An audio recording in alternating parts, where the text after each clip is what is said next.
আসসালামু আলাইকুম এভরিওয়ান, স্বর্ণাজ কিচেনে আপনাদের স্বাগতম। আজকে আমি আপনাদের সাথে শেয়ার করব বাটার স্কচ পুডিং রেসিপি। এটা খুবই সহজ একটা ডেজার্ট আইটেম, তৈরি করতে খুবই কম সময় লাগে এবং ঝটপট তৈরি করে নেওয়া যায়। আশা করি ভিডিওটি ভালো লাগবে, চলুন দেখে নিই।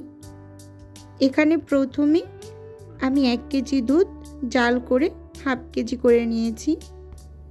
এখন এর মাঝে দিয়ে দেব 1/4 কাপ গুঁড়ো দুধ, সেই সাথে দিয়ে দেব 1 চামচ চিনি। চিনির পরিমাণটা আমি কম করে নিয়েছি, যেহেতু ক্যারামেল সস তৈরি করতে সেখানে বেশ খানিকটা চিনির প্রয়োজন, সেজন্য এখানে চিনির পরিমাণটা কম দিয়েছি।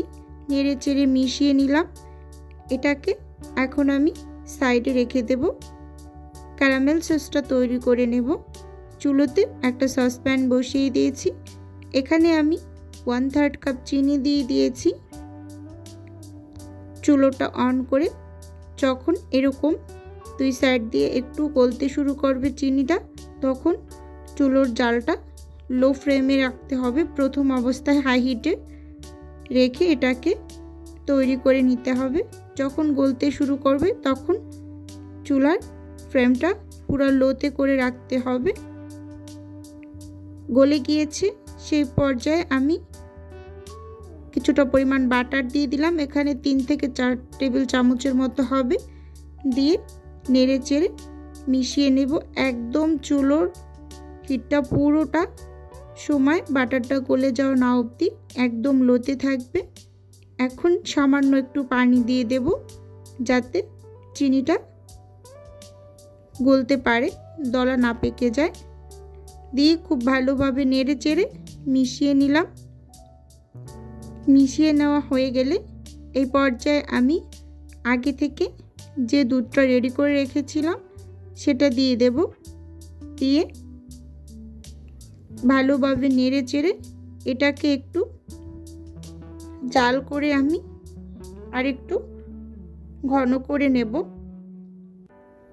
এই কাজটা সময় নিয়ে করে নেবেন। আমি এখানে 3 থেকে 4 বার বলক তুলে নিয়েছি। নিয়ে দুধটাকে আমি নামিয়ে নেব। নামিয়ে পুরোপুরি একদম ঠান্ডা করে নেব। এখানে আমি 3টা ডিম দিয়ে পুডিংটা তৈরি করব। একটা বাটি নিয়ে নিলাম। ডিম 3টা ভেঙে নিয়েছি।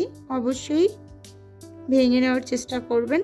কাঁটা চামচের সাহায্যে ডিমগুলোকে ফেটিয়ে নেব। খুব ভালোভাবে ফেটিয়ে নেব। ফেটিয়ে নেওয়া হয়ে গেলে এর মাঝে আমি দিয়ে দেব আগে থেকে জাল করে ঠান্ডা করে নেওয়া দুধটা। দিয়ে খুব ভালোভাবে নেড়েচেড়ে মিক্স করে নেব। যেহেতু ডিমের থেকে একটা বাজে গন্ধ আসে, সেজন্য এখানে আমি একটু ভ্যানিলা এসেন্স অ্যাড করে দিলাম। আপনাদের হাতের কাছে না থাকলে এখানে একটু লেবুর রসও অ্যাড করে দিতে পারেন। এখন দিয়ে দিলাম সামান্য একটু লবণ। মিষ্টি খাবারে একটু লবণ দিলে খেতে ভালো লাগে। দিয়ে খুব ভালোভাবে মিশিয়ে নেব। এটাকে সাইডে রেখে আমি যে পাত্রে পুডিংটা সেট করব সেটা নিয়ে নিলাম।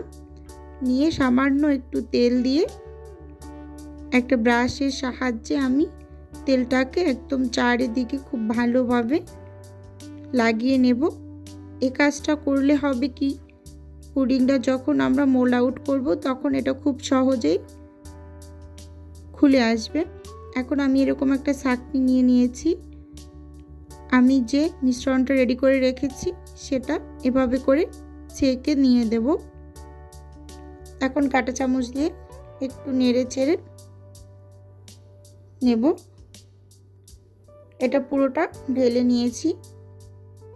চুলোতে আমি আগে থেকেই একটা হাঁড়িতে কিছুটা পরিমাণ পানি দিয়ে একটা স্ট্যান্ড দিয়ে 10 মিনিটের মতো জাল করে নিয়েছি। এখন বাটিটা বসিয়ে দেব। বসিয়ে ঢাকনা দিয়ে ঢেকে আমি পুরো 35 মিনিটের মতো এটাকে জাল করে নিয়েছি।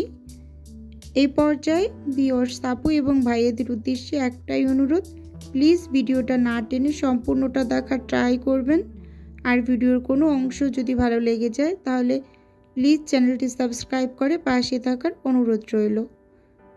এখন আমি একটু চেক করে দেখিয়ে দিচ্ছি। একদম কাঠিটা পরিষ্কার এসেছে, এটা হয়ে গিয়েছে। এখন আমি এটাকে ঠান্ডা করে মোল্ড আউট করে নেব। একদম প্রপার ওয়েতে এটাকে আমি ঠান্ডা করে নিয়েছি ফ্রিজে রেখে। এখন এটাকে আমি একটু সার্ভ করে দেখাচ্ছি। এটা দেখতে কতটা সুন্দর হয়েছে, এটা খেতে সত্যিই ভীষণ মজা লাগে। আপনারা বাসায় অবশ্যই একবার হলেও বানিয়ে দেখবেন, এটা খেতে অসম্ভব ভালো লাগে। আমরা নর্মালি তো পুডিং বানিয়ে খাই, এভাবে একবার হলেও ট্রাই করে দেখবেন। আশা করি আজকের ভিডিওটা ভালো লেগেছে। যদি ভালো লাগে তাহলে অবশ্যই আবারও বলছি চ্যানেলটি সাবস্ক্রাইব করে পাশে থাকার অনুরোধ রইল। আজকের ভিডিও এ পর্যন্তই, দেখা হবে অন্য কোনো ভিডিওতে। সে পর্যন্ত সবাই ভালো থাকবেন, সুস্থ থাকবেন। আল্লাহ হাফেজ, আসসালামু আলাইকুম।